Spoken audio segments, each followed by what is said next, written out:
I would now like to invite the Right Honourable Winston Peters, Honourable David Parker, Mr. Ashish Kumar Chauhan, the Managing Director and CEO of the Bombay Stock Exchange, Mr. Ambarish Datta, the Managing Director of BSE Institute, Mr. Graham Morton, New Zealand's Acting High Commissioner, and Mr. Peter Crisp, the CEO of NZTE, and Ms. Carmen Viselich, the CEO of Velocity, and Mr. Sushil Jiwajka, past Chairman of FICCI, for lighting the ceremonial lamp.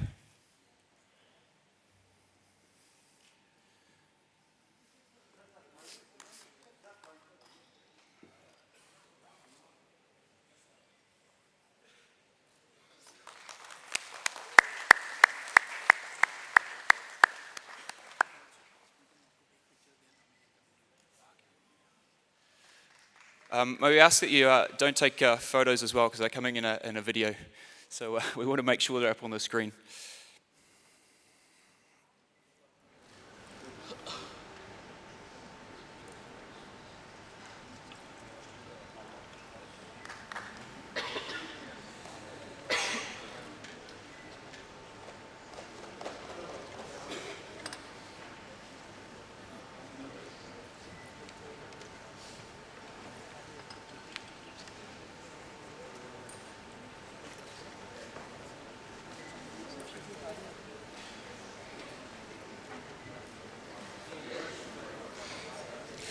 Okay, so guests, please be seated.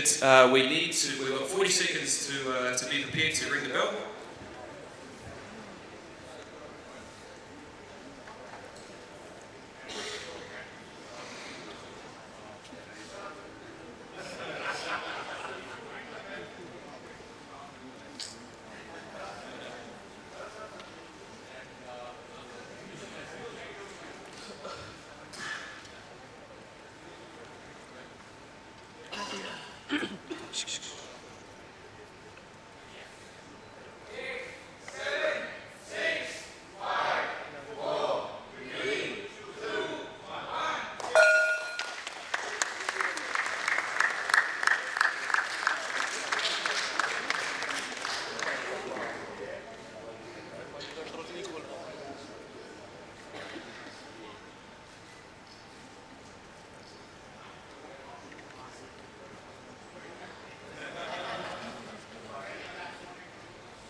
I think the bell has well and truly been rung.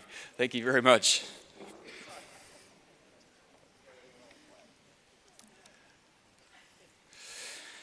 I would now like to invite Mr. Ashish Kumar Chauhan, the CEO and Managing Director of the Bombay Stock Exchange, to give us his welcome address. Please join me in welcoming him to the stage.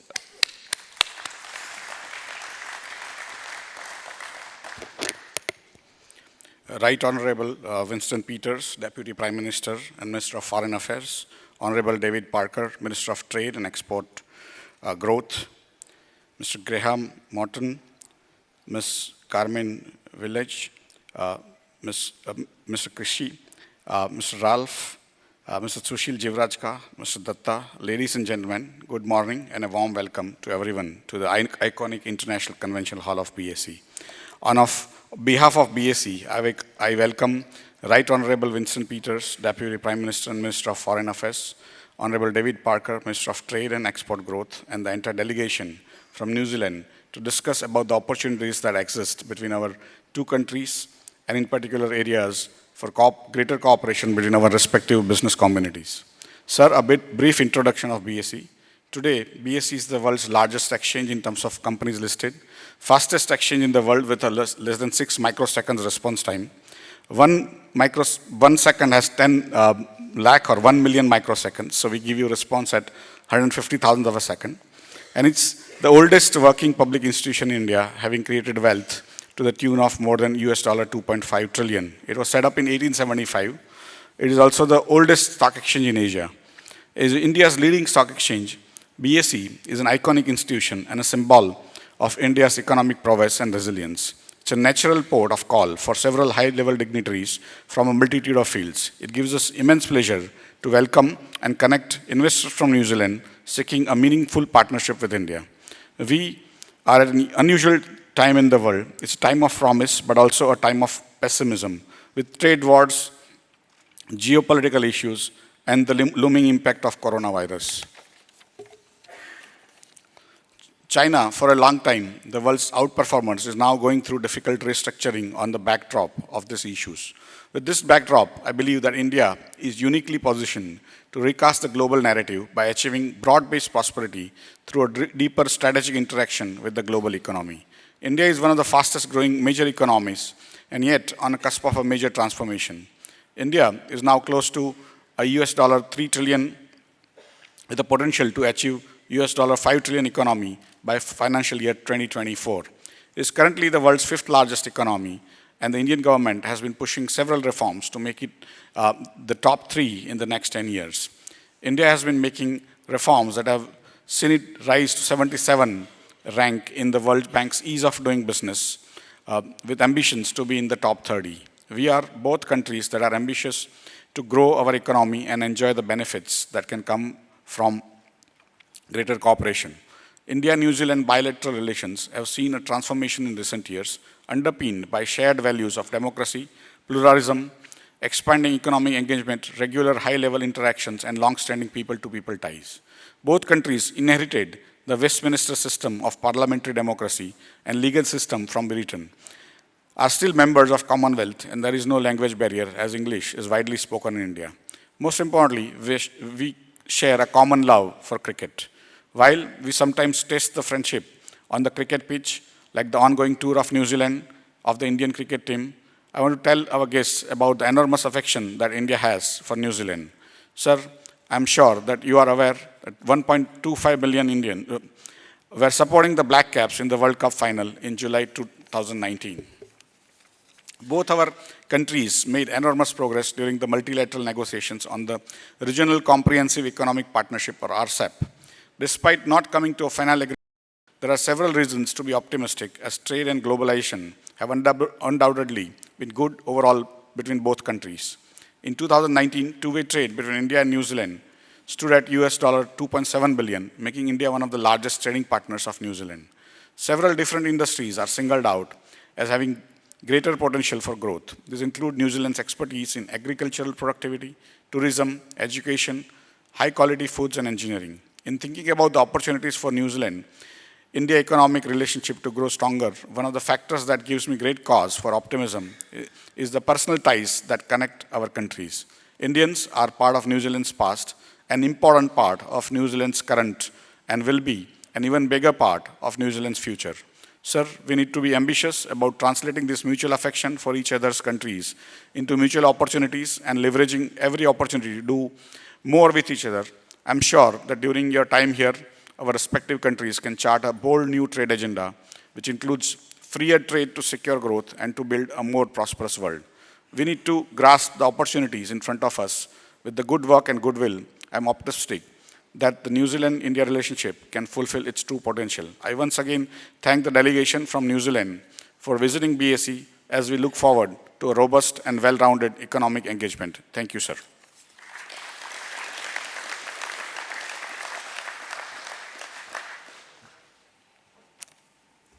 Thank you very much, Mr. Ashish Kumar Chauhan.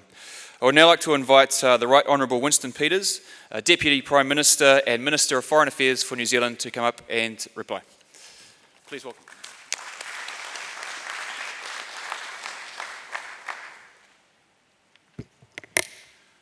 Good morning and namaskar. It's indeed a pleasure for us to be here today at the BSE, formerly the Bombay Stock Exchange. It's somewhat confusing because Bombay Stock Exchange is BSE, but I can't really haven't been able to find out why they changed the name and went back to the same name. But anyway, we're here today. It's a bit like the cricketing that you referred to, the previous speakers referred to. We know we won the Cricket World Cup, but the officials didn't understand the law. It's plain as daylight. Right? But we're a very humble people. We just took it on the chin, and thought we'd go home, make sure the officials in the future would know what the rules were, and start practicing for the next World Cup. Cricket is a well-known common interest, as you know, and it so happens to be that your cricket team is in New Zealand as we speak. That shows a serious common link, but we have far greater links than just cricket. And New Zealand's Indian community is a dynamic link that underpins the relationship. Kiwi Indians, or Indians with Kiwi background or associate background, make up 5% of our population, and in our biggest city, Auckland, at 10%. And they contribute a lot to New Zealand's society, our economy, and they're very political, I might say. Sometimes not always voting for the right party, but then we forgive everybody who makes a mistake in my country, and realize that the involvement of people in all factors of our life is so, so important.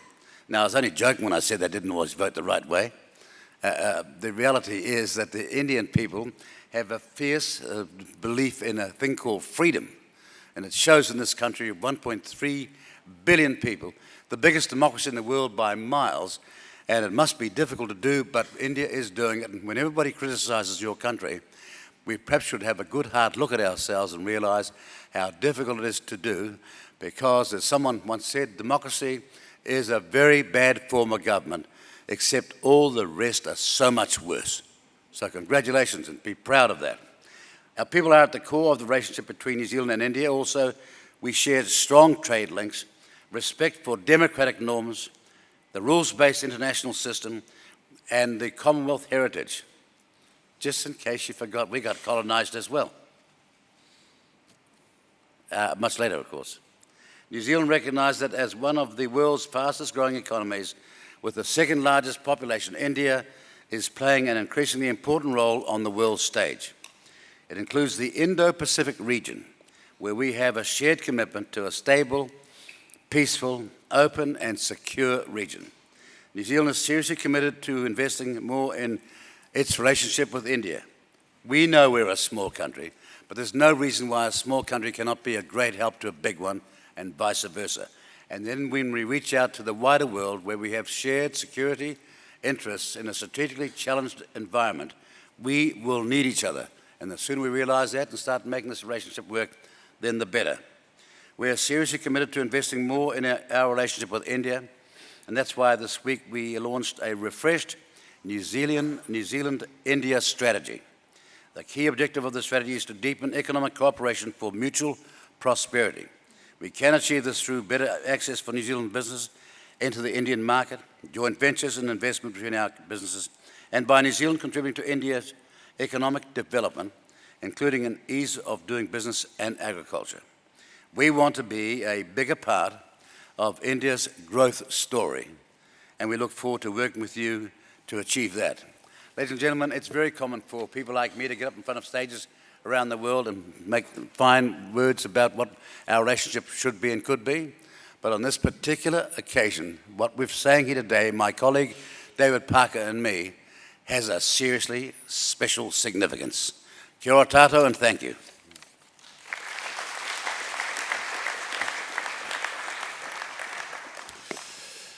Thank you very much, Minister Peters. I'd now like to invite to the microphone our Travelling Minister of Trade and Export Growth, Minister David Parker. Please welcome him up to the stage.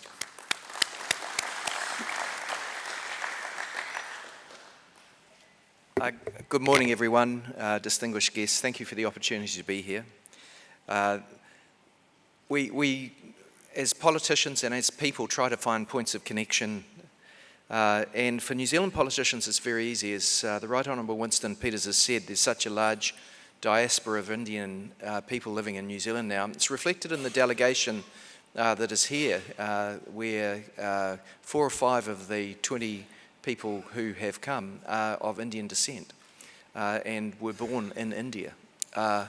I'm from Dunedin, which is one of the 2 main centres in the South Island, and 3 houses up the road from me, Glenn Turner lived. And for those who are cricket aficionados, they'll know that Glenn Turner is one of the few people who, at the height of the West Indies prowess in cricket, managed to score 2 double centuries whilst touring there in tests.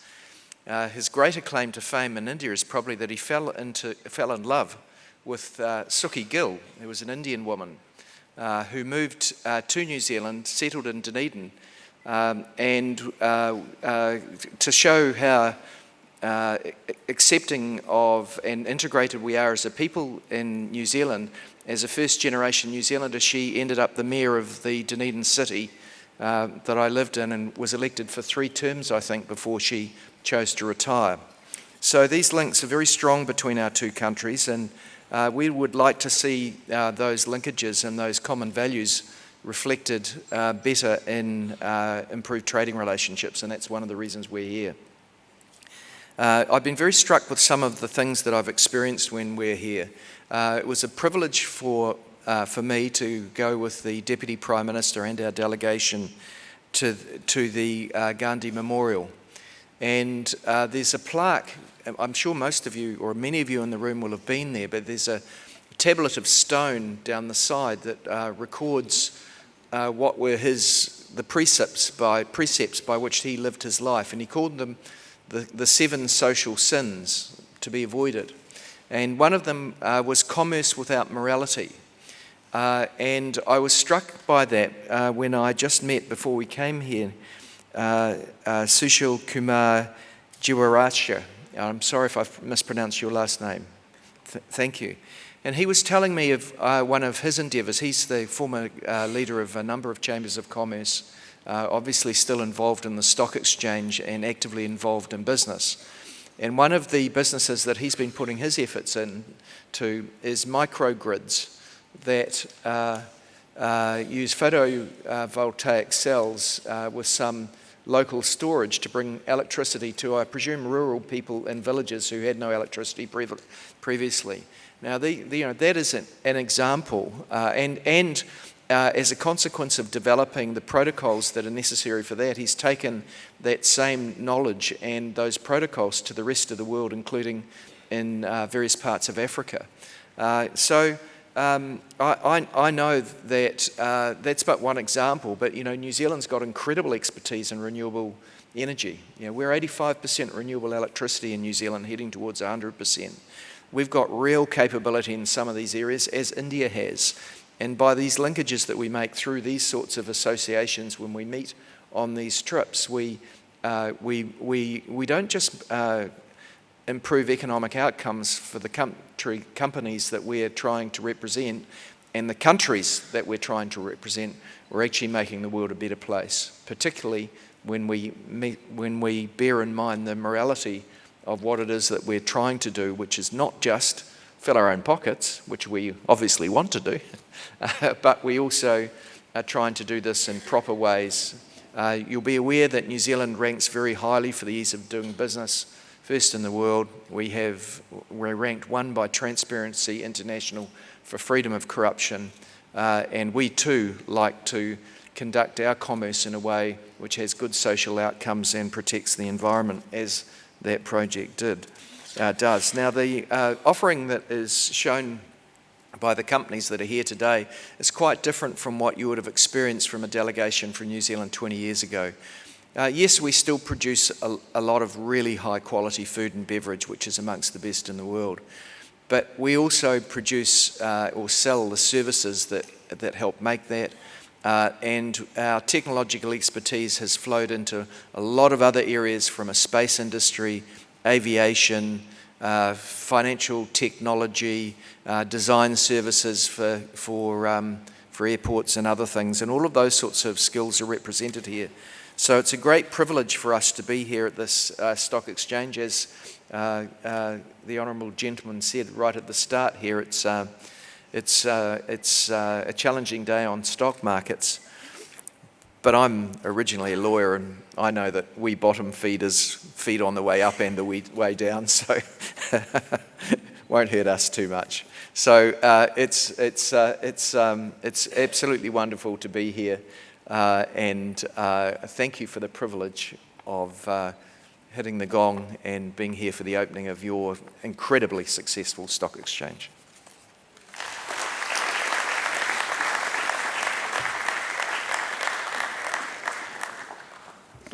Thank you very much, Minister Parker. Now we'd like to take the opportunity on behalf of the entire New Zealand delegation that is with us today to present a gift to Mr. Ashish Kumar Chauhan on behalf of the New Zealand audience. So I'd like to invite Minister Peters, please, to come up and present the gift.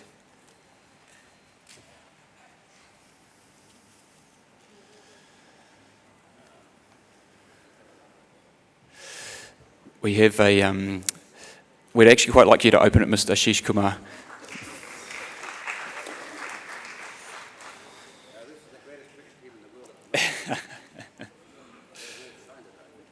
Yes, we have a signed New Zealand Black Caps cricket shirt.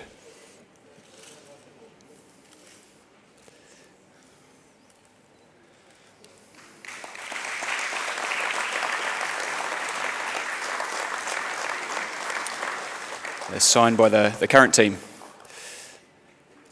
And of course, we're looking forward to the start of the second test match tomorrow. Excellent.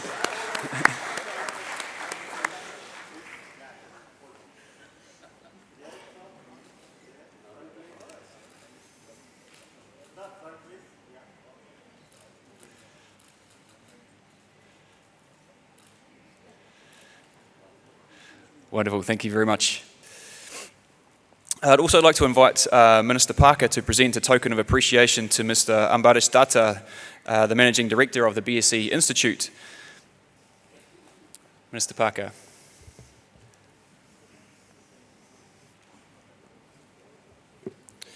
So the BSE Institute has already signed MOUs with both the University of Canterbury and the University of Otago, allowing Indian students to study in New Zealand for postgraduate study.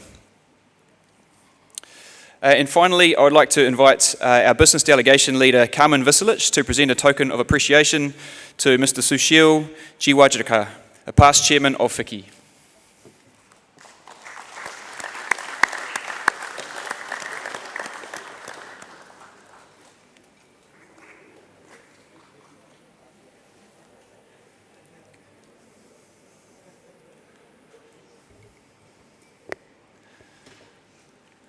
And now Mr. Ashish Kumar will reciprocate.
Thank you very much, Mr. Ashish Kumar Chauhan.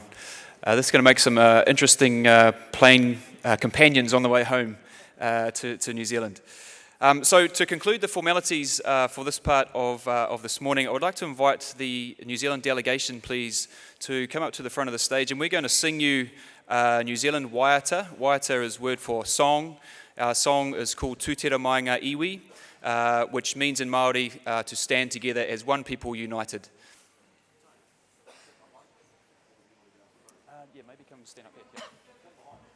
got a mic near the guitar, when you strum.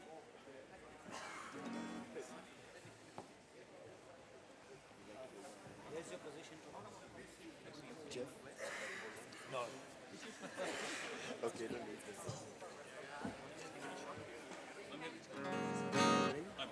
Shall I see this? Spare microphones? Come here, mate. Oh, some mics? Yeah, he's giving us some mics. Will you just pass on some mics?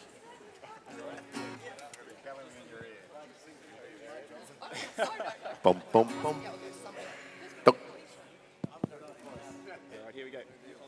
Ready? Starting a vocal.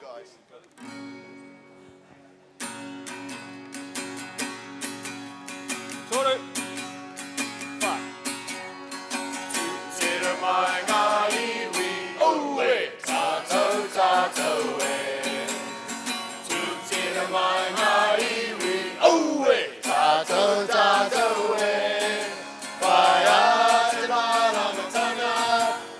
E te aroha i ngā iwi, kia ko tapu tahi, kia ko tahi rā, tātou tātou e. Tūtira mai ngā iwi, ue, tātou tātou e. Tūtira mai ngā iwi, ue, tātou tātou e. Pai ai rā ramatana, me te aroha i ngā iwi, kia ko tapu tahi, kia ko tahi rā, tātou tātou e. Tātou tātou e. Kia wahi.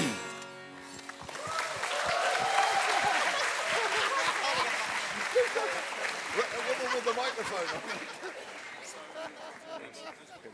Well done, mate. Well done. Good singing.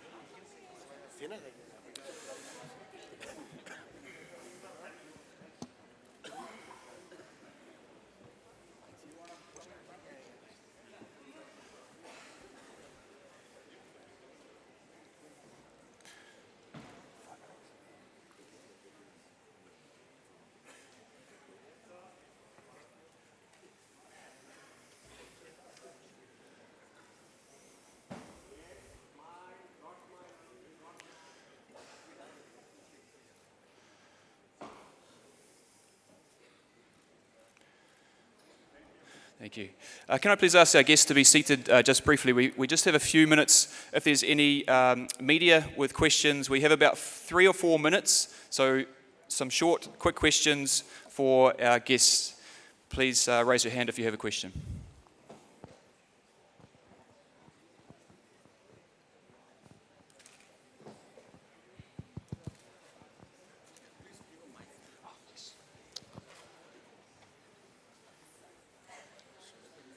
Good morning. Yes, sir. My name is Saurabh. I'm from NDTV. Trade between New Zealand and India, obviously we are looking at expanding that. Last year, New Zealand suffered an attack and managed to bounce back. The situation in New Delhi also is a worry for many international businesses that want to invest in India.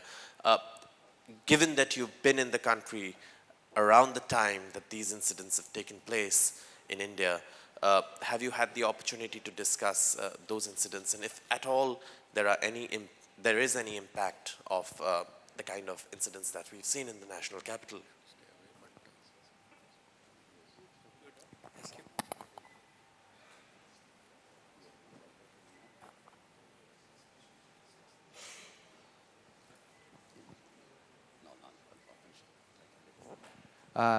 Well, obviously the tragedy that we suffered by a terrorist attack on the 15th of March is both really a stain upon our country, and it was a real shock for us.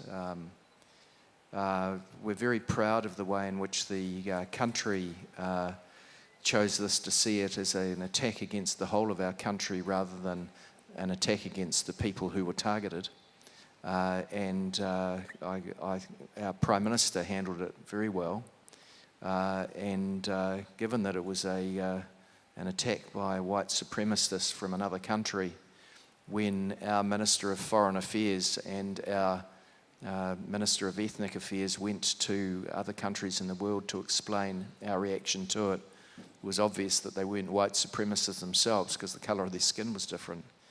But we're trying to heal as a country and, of course, do our utmost to reinforce a pluralist, open democracy that represents difference and respects difference. But the Deputy Prime Minister can refer to the discussions that we've had while we're here. Yeah, can I say, and thank you for raising this issue, because we do have a dramatically shared problem. For us, it was seriously new, and the moment it happened, we realized that our country would never be the same again. But it happened by an outsider. But I suppose the real issue that we're talking about is, how do we harness the new technology and information sharing in this world in a way where it's not abused, where it's not illegal, where it cannot traduce and defame people's reputation, it cannot destroy young people's life by bullying, and above all, that it's not a vehicle for terrorists, whatever their shape, background, and form might be. That's what the Western societies have to come together to do, because it's a freedom issue, and as we have made it very clear, freedom is a magnificent concept for which we're prepared to die and prepared to make enormous sacrifices. But freedom is not the license to do as you please, regardless of the effect on anybody else. And that'll be the trick, to get the right balance where freedom of speech and liberty is paramount, but abuse and misuse is not.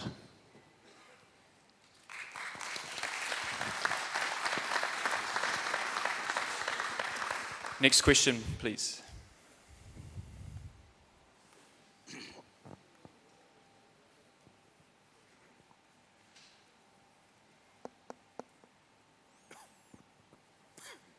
Hi, good morning. So I'm Terence. I'm into film tourism. So I like to know what the scope if you want to do some film shoots like Bollywood in New Zealand.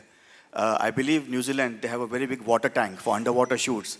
We tried to do a Hollywood film shoot over there, but it was too expensive, so we diverted that to Bulgaria. So, so if you know, we believe that tourism and filming are both linked together. If you do a Bollywood shoot, the tourism goes up, you know. So what facilities or benefits do you have for filming in New Zealand? Thank you. New Zealand has an excessively favorable policy where it comes to offshore location for films in New Zealand. In fact, some of us think it's too generous. Some of us say we should stop giving these grants, we should give them a loan, and if it's successful, we want the loan back. Right? That's what we should be doing. Now, I can't have this policy discussion here all the way away from home, but I personally think we should be doing a whole lot more of that nature. But you are right, we need to stretch our wings, so to speak, and put it by natural accident and coincidence, your desire to make films in our country, something where you can be certain that if it goes badly, you won't lose your shirt on it, to use an old English expression, but if it goes well, then why don't we all share in the benefits? And I can't wait until you start making some films in my country. I've seen the odd time I've been around on the wharves of Auckland and elsewhere, these Indian actresses and teams, when I've asked what's going on, and they say, we're making a film. Well, I hope you make a whole lot more, and we do a whole lot more successfully, because if we are the backdrop, we're getting massively multi-million-dollar tourism advertising advertisements, all in the name of art and culture and difference. Thank you, Minister. We have time for one last question, please.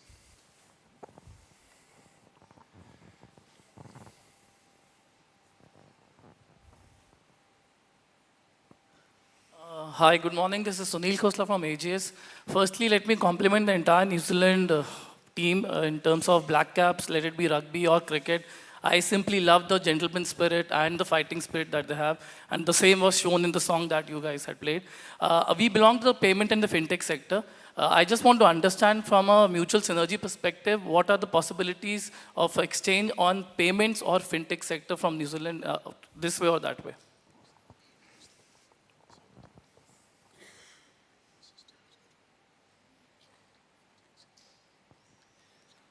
I think I should hand that over to the leader of our delegation. Sure, thank you for the question. I'm Carmen Vislich from Velocity. So your question is really, what are the opportunities around fintech for both countries? I think New Zealand as well recognised that our banking standards are one of the highest in the world. Even when we've seen recessions in 2007, 2008, we perform stronger than any other market, and our regulators are really leading in the world in best practice, particularly around Basel and IFRS 9. So we're very excited to bring those learnings and those proven solutions to India to really support your transformation, your structural economic reform, and help you drive a digital India that brings transparency, efficiency to the real estate and banking sector, which is such an important part of the economy. From a fintech perspective, I think we're also leading the world in terms of payment when you think of our tremendous success with companies such as Xero, companies such as PushPay, and I guess the answer as to why is that New Zealand, when you think about it, we're very small, but we're forced to be very innovative and very agile in order to succeed. And so we build world-class, we build scalable solutions, because we know to scale and grow and actually really be all that we can be, we need to get on airplanes and come and partner with nations such as yours.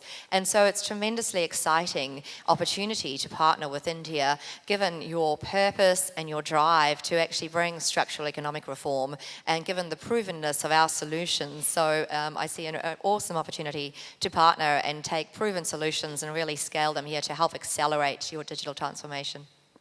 Thank you for the optimistic answer. Thank you. Could I just emphasise that it does go both ways. Indian IT solutions are deployed regularly in New Zealand. And indeed, our largest corporate in New Zealand is a cooperative company called Fonterra, who are here, and the provider of their IT solutions is an Indian company, HCL. So, we have to be open to the benefits of these things going both ways, because that's how trade works. Of course, from our perspective, it works not just in fintech, it also works in goods.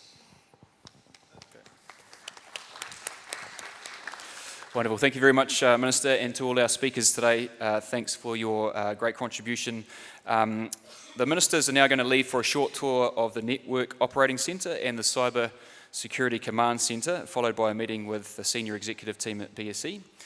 And the rest of the delegation and you sitting here today in the audience are welcome to join us for a networking function just over here through the side door for an opportunity to meet and greet and to make some connections between India and New Zealand from our business delegation to you as a community here as well.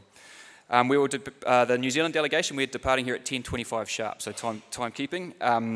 The last thing from me is a very quick thank you to the team at BSE who have worked really hard to pull today's event together. Please join me in thanking them.